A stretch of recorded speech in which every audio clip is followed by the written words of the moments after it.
బమ్మెర అనే గ్రామంలో ఉన్నాం. పాలకుర్తి మండలం, జనగామ డిస్టిక్లోని పూతన అనే గ్రామంలో ఉన్నాం.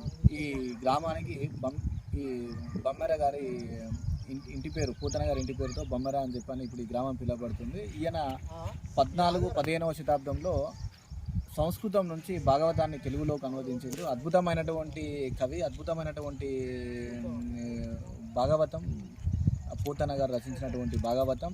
కానీ ఈరోజు మనం తెలంగాణలో చూస్తున్నటువంటి దుస్థితి ఏంటని చెప్పనంటే, సగంలో ఉండేటటువంటి ఆయన యొక్క ఇక్కడ ధామాన్ని కట్టడానికి ఏర్పాటు చేయడం జరిగింది. దీన్ని మనం చూస్తున్నాం. ఇక్కడ సగం వరకే నిర్మించిండు, తర్వాత దీన్ని మర్చిపోవడం జరిగింది. డెవలప్మెంట్ యాక్టివిటీస్ అనేది మర్చిపోవడం జరిగింది. ఇక్కడ ఒక సామాన్యమైనటువంటి వ్యక్తిగా మేము కోరుకునేది ఏంటని చెప్పానంటే, ఈ యొక్క ఇంత పరమ భాగవతోత్తముడైనటువంటి పూతన గారి యొక్క గ్రామంలో ఉండేటటువంటి ఆయన జ్ఞాపకాలను చిరస్థాయిగా నిలిచి ఉండే విధంగా తెలంగాణలో వీటిని రూపొందించాల్సినటువంటి అవసరం ఉంది. ఇక్కడ సమాధి ఉంది, అక్కడ మనం చూస్తే అక్కడ ఆయనకు సంబంధించినటువంటి బావి అవుపిస్తుంది. ఇక్కడ సగంలో నిలిచిపోయినటువంటి నిర్మాణాలు ఉన్నాయి.